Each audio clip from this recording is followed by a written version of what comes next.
중국 문화 싹 다 베껴서 만든 파묘 같은 영화를 만드는 한국 여행 담당자를 한다고? 접는 게 좋을걸? 여기 한 중국인이 금발 머리를 한 서양 여성에게 조언을 하고 있네요. 잠자코 중국인의 말을 듣고 있던 이 여성이 이내 한마디를 하자 중국인은 도망가 버립니다. 대체 이들 사이에 무슨 일이 벌어진 건지 한번 알아보러 가실까요? 구독과 좋아요를 눌러주시면 영상 제작에 큰 힘이 됩니다. 안녕하세요, 여러분. 제 이름은 샬롯이에요. 기후가 좋고 땅이 넓기로 유명한 호주에서 자랐죠. 저는 지금 시드니에 있는 한 여행사에서 일하고 있어요. 제가 하는 일이 뭐냐고요? 여행 상품을 기획하고 손님들 문의도 받고 여행 일정도 짜고 있어요. 꽤 바쁘지만 보람찬 일이에요. 그런데 요즘 우리 회사에서 완전 특별한 프로젝트를 진행하고 있어요. 그게 뭐냐면 바로 한국 여행 상품을 새로 내놓는 거예요. 제가 이 소식을 듣고 얼마나 신났는지 몰라요. 제가 가장 좋아하는 나라가 한국이거든요. 처음에는 단순하게 BTS 때문에 한국을 알게 되었어요. 칼군무에 잘생긴 사람들이 노래까지 잘하니까 처음 노래를 듣자마자 푹 빠져버리더라고요. 이것저것 한국에 대해 또 재밌는 것이 없을까? 하고 궁금해서 찾아보니 넷플릭스에 올라오는 K-드라마도 너무 재밌는 거 있죠? 제가 진짜 얼마나 K-드라마를 좋아하냐면요. 자막으로 보기 싫어서 오징어 게임을 70번이나 보면서 한국어를 공부했다니까요. 물론 그걸로 완벽해지지 않아서 한국어 학원까지 다녔지만요. 아직도 현지인 만큼 할 수는 없겠지만 웬만한 대화는 자신이 있습니다. 사실 호주에서는 해외여행을 갈 때 미국이나 유럽 쪽을 많이 가고 아시아 쪽으로는 일본으로 많이 계획을 해요. 그런데 최근 들어 우리 회사를 찾는 손님들 중에 한국 여행을 문의하는 분들이 부쩍 늘었대요. 우리 방탄소년단 오빠들 효과 때문일까요? 제가 한국에 대해 관심이 많고 한국어를 잘한다는 소문이 퍼져서인지 회사에서도 한국 관련 업무는 주로 제가 도맡아 하고 있죠. 아무튼 대표님께서 저를 따로 불러서 저보고 특별히 한국 전문 여행 상품을 기획해 보라고 하더라고요. 저는 그 말을 듣자마자 속으로 환호성을 얼마나 질렀는지 몰라요. 저는 사실 중국 쪽 패키지를 담당하고 있었는데 기획 때문에 직접 중국에 방문하면 너무 스트레스 받았었거든요. 중국에 여행 갈 때마다 느낀 건 중국인들은 항상 친절하지 않고 지나가다가 모르는 것이 있어서 물어보면 그거마저도 무시하고 휙 지나갈 때가 많았죠. 길거리에 쓰레기도 너무 많기도 하고 음식도 맛집이 별로 없어서 좀 먹을 만한 곳을 찾는 것도 얼마나 힘들었는지 몰라요. 중국 담당을 하기 싫은 것을 겉으로 티를 낼 수도 없는 노릇이고 계속 스트레스만 받아왔었거든요. 그런데 제가 한국어를 공부하고 한국에 대해 잘 아는 것이 이렇게 도움이 될 줄이야. 너무 기분이 좋아. 과거의 저를 얼마나 칭찬했는지 몰라요. 저는 그 다음 날부터 회사에 칼같이 출근해서 반드시 한국 패키지 여행을 성공시키겠다라고 다짐하면서 열심히 기획했어요. 다시 중국 패키지 기획 쪽으로는 죽어도 가기 싫었거든요. 그렇게 노트북 앞에 앉아서 한국 여행 정보며 블로그며 돌아다니면서 머리를 싸매고 있는데 제 직장 동료 수양이가 다가오더니 뜬금없는 소리를 하는 거 아니겠어요?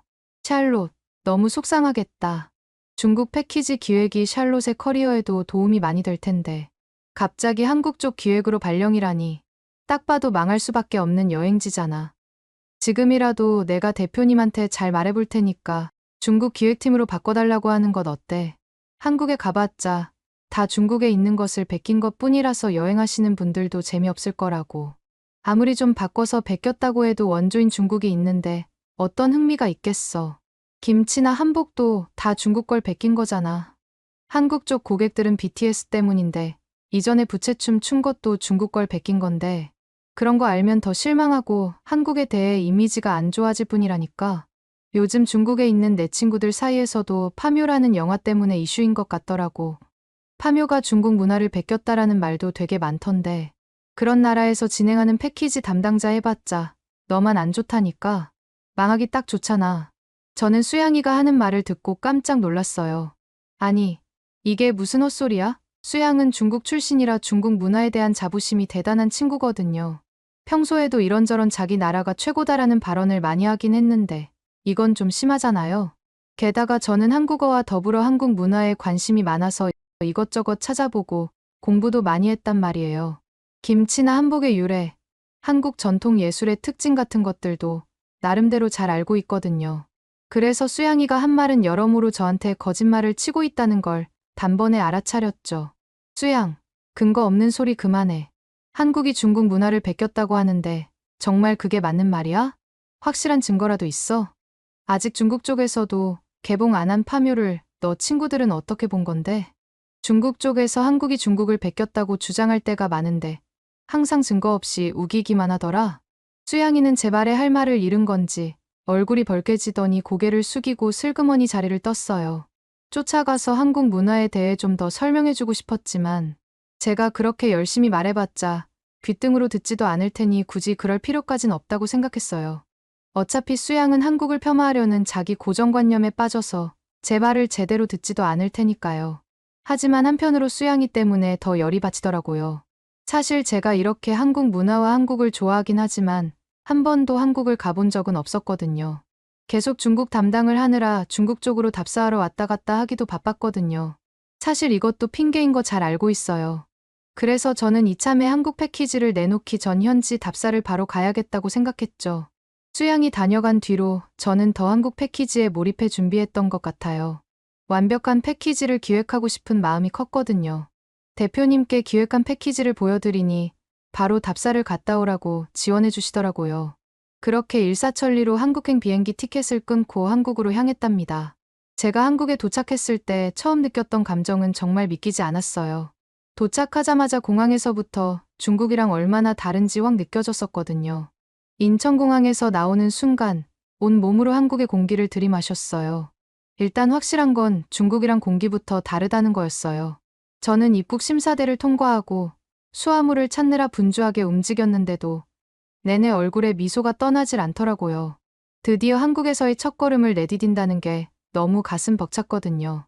공항에서 서울로 향하는 버스에 올랐을 때 창밖으로 보이는 풍경이 정말 인상 깊었어요. 거대한 고속도로를 가로지르는 수많은 차들, 높다란 건물들, 깔끔한 간판들까지. 마치 영화 속 장면 같았달까요. 차창에 코를 바짝 붙이고 눈을 떼지 않고 바깥을 구경했던 것 같아요. 서울에 도착해서 호텔의 짐들을 풀자마자 또다시 두근거리는 마음을 안고 밖으로 나섰어요. 숙소에 있는 이 시간이 너무나도 아까웠었거든요. 그렇게 숙소 밖으로 나선 제 발걸음은 제일 먼저 기획한 경복궁으로 향했어요. 한국의 대표적인 궁궐을 한국 여행에 절대 빼먹으면 안 된다고 생각했거든요. 그렇게 경복궁에 도착했는데 정말 경복궁은 제 상상 이상이었어요. 경복궁 내부에 들어가기 전에는 아무리 넓어도 역 근처에 조그맣게 유지되고 있지 않을까 생각했거든요. 이렇게 웅장하고 아름다운 건축물들이 있을 줄이야. 주변에는 화려한 색채의 단청 장식들도 있고 전통 문양으로 꾸며진 궁궐들을 보면서 역시 한국 여행 왔을 때 경복궁은 절대 빼놓을 수 없는 곳이라고 확신을 했죠. 그야말로 눈이 부실 지경이었달까요? 깔끔하고 세련된 건물들 사이에 고요하게 지켜지는 궁궐이 너무나도 멋있다고 생각했습니다. 만약 조선시대로 간다면 한국은 이런 느낌이었을까 싶은 생각이 들었죠. 제가 경복궁을 기획에 넣은 이유는 또 하나 있었어요. 바로 한복 체험을 할 수 있기 때문이죠. 호주 사람들은 한국의 한복에 대해서 관심이 많거든요.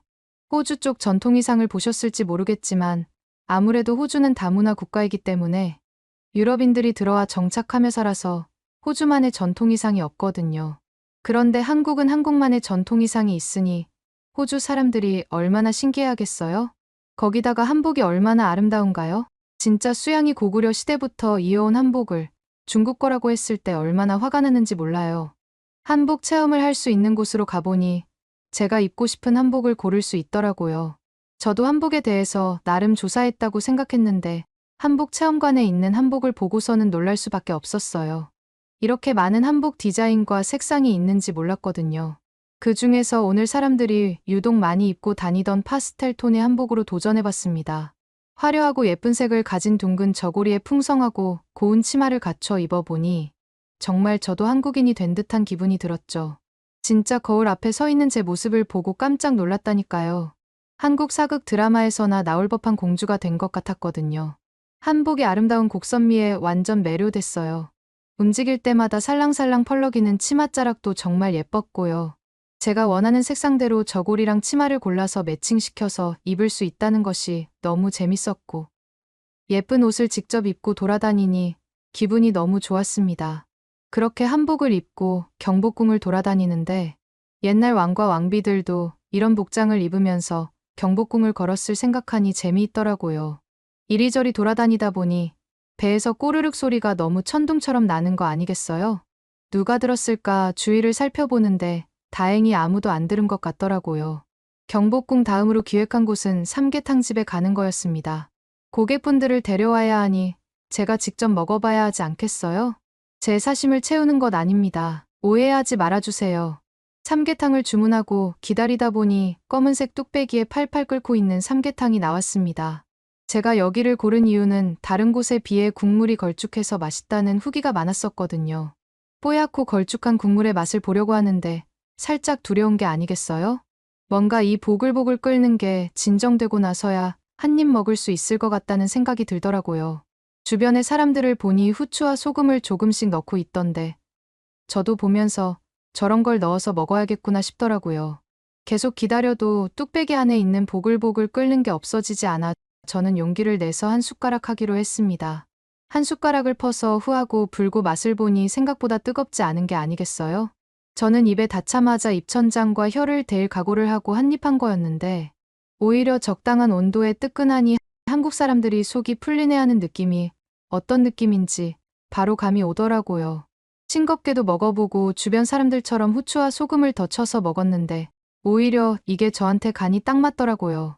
짭짤하면서 후추의 알싸함이 느껴지면서 고소함까지 느껴지니 너무 맛있었어요. 거기에 닭고기 살은 어떡해요? 너무 부드럽고 쫄깃쫄깃하더라고요. 나중에 고객분들이 오게 된다면 후추와 소금은 필수로 넣어서 먹어보라고 꼭 제안해봐야겠다고 생각했어요. 그렇게 남은 일정을 마무리하고 내일을 기대하면서 잠에 들었어요. 왜냐하면 제가 가장 기대하던 게스트하우스를 가는 날이었거든요. 저는 여행 전부터 현지인들과 교류할 수 있는 게스트하우스에서 꼭 묵어보고 싶었어요. 제가 모르는 한국에 대해서 들을 수 있다는 것도 좋았고 숨은 맛집이 어딘지도 너무 궁금했거든요. 저녁이 되니 다들 한 곳으로 파티를 하러 모이는데 저도 한국인과 직접 대화해 본 적이 없어서 되게 쭈뼛쭈뼛하고 있었거든요. 그런데 다들 너무 친절하고 재미있는 분위기를 만들어주시는 것이 아니겠어요? 특히 거기서 저를 가장 잘 챙겨준 친구는 바로 서준이었어요. 제가 게스트하우스 라운지에서 다른 투숙객들이랑 한국어로 대화하고 있었는데 자기도 껴도 되겠냐고 다가오더라고요. 알고 보니 저랑 나이도 같더라고요. 이런 곳에서 친구를 만날 수 있다니 너무 기분이 좋았죠.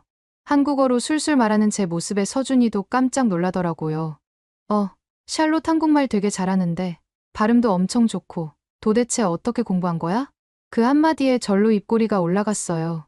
그동안 고생한 보람이 있더라고요.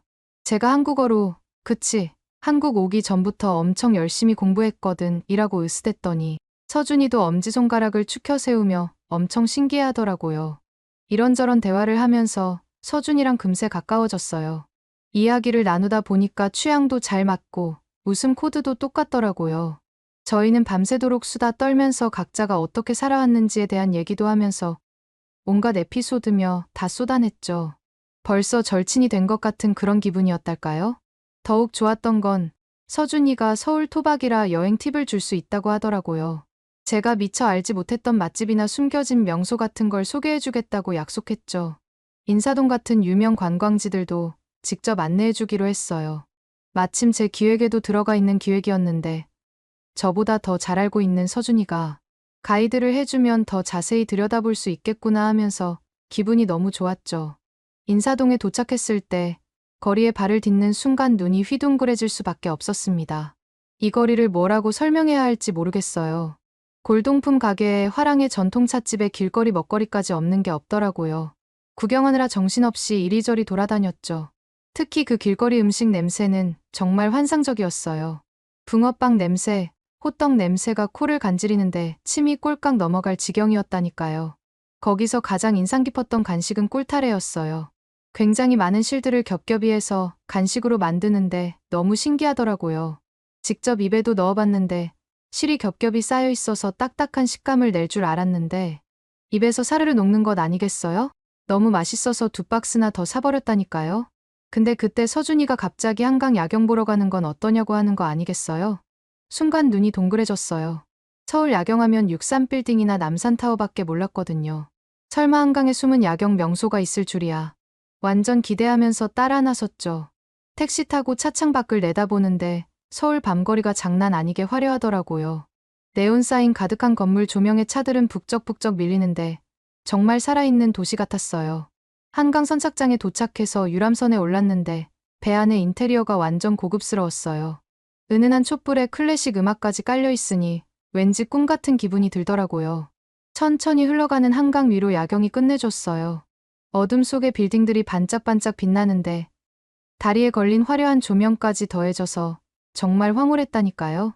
그 모습에 넋놓고 있는데 서준이도 완전 감동한 얼굴을 하고 있었어요.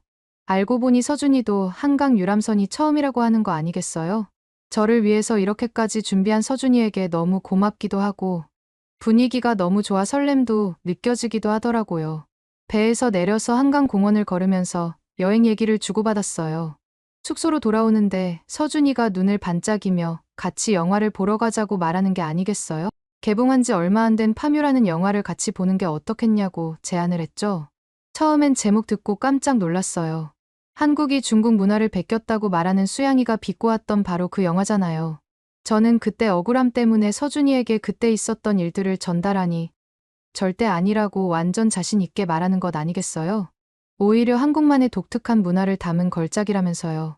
저도 궁금한 마음에 영화관으로 달려갔어요. 어두운 극장에 앉아서 스크린을 응시하고 있는데 가슴이 콩닥콩닥했어요. 과연 서준이 말대로 대단한 작품일까? 아니면 수양의 비난처럼 졸작일까? 긴장되는 마음으로 기다리는데 갑자기 영화가 시작하는 거예요. 엄청 생생한 묘사 때문에 첫 장면부터 완전 압도당했다니까요. 팝콘을 먹다가 서준이와 손이 스치는 바람에 잠깐 설레기도 했죠. 그리고 상영관 불이 켜지고 엔딩 크레딧이 올라갈 때까지 저희 둘은 완전 멍하니 앉아 있었어요. 영화를 본 게 아니라 영혼을 탈탈 털린 느낌이랄까? 옆에서 서준이도 크게 감동한 얼굴로 한참을 말이 없더라고요. 이게 바로 한국 영화의 힘이구나 싶어서 절로 고개가 끄덕여졌어요. 영화를 보고 밖을 나오니 늦은 밤이었어요. 솔직히 밤늦게 모르는 동네 어둡고 좁은 골목에 들어서면 괜히 덜컥 겁이 나잖아요. 누가 불쑥 나타나서 해코지할까봐. 전에 중국 갔을 때 딱 그랬거든요. 숙소 근처라도 밤에는 코빼기도 안 내밀었다니까요. 술 취한 아저씨들이 골목마다 진을 치고 앉아서 담배를 뻑뻑 피워대는데 여자애들만 보면 뭐라도 할 것처럼 쳐다보는 거 있죠. 저도 그 시선 받으면서 치마 입은 걸 후회하고 그랬어요. 그런데 서울은 정말 딴 세상 같더라고요. 한밤중인데도 가게들은 다 열려 있고 젊은 애들은 술 마시면서 길거리에서 노는데 전혀 이상할 게 없어 보이는 거예요. 게다가 여자애들이 아무 걱정 없이 단체로 다니고 있으니 신기하더라고요. 그리고 지저분하고 으슥한 골목은 하나도 없었어요. 그냥 명동 쇼핑 좀 더 하다 들어가도 되겠다 싶을 정도로 깨끗했다니까요. 그런데 그날 밤 제일 충격받은 게 뭔지 아세요? 취객이 한 명도 없다는 거예요. 인도에서 비틀거리는 아저씨, 편의점 앞에서 주정하는 사람들을 찾아볼 수가 없는 거예요. 술집 문화가 너무 차분하고 교양 있어서 싸움이나 소란이 잘 안 일어나나 봐요. 심지어 길가에 주무시는 노숙자 아저씨들도 묵묵히 누워 계시더라고요. 중국처럼 갑자기 미쳐 날뛸 일은 없어 보였어요. 이런 경험 해보니까 한국이 또 새롭게 다가오더라고요. 범죄 걱정 없이 밤에 돌아다닐 수 있다는 건 정말 큰 자유잖아요. 누구나 차별 없이 공간을 누릴 수 있는 그런 기회 말이에요.